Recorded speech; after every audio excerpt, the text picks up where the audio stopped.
बिस्मिल्लाहिर्रहमानिर्रहीम। सौंफ का पानी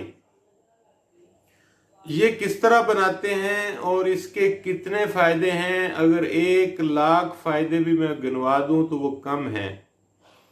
आपने जिस शख्स ने, बड़े बच्चे बूढ़े जवान कोई भी इस्तेमाल करे, नो साइड इफेक्ट, और इतना जबरदस्त नुस्खा है सुस्त रहने वाले लोगों के लिए, और जिनका जिगर मैदा काम नहीं कर रहा और जो अजीब से उनके दिमाग में ख्यालात आते हैं, बिल्कुल बेधड़क होकर इसको इस्तेमाल करें। और बनाने का बहुत ही आसान तरीका है।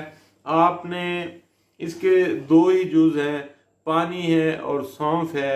एक मिनरल वाटर की एक बोतल लेकर, या आपके घर में साफ फिल्टर का पानी है तो वो एक बोतल में भर लें, और उसमें आपने 2 चम्मच चाय वाले, जो 2 चम्मच खाने वाले, सॉरी, बड़े चम्मच जो जिससे हम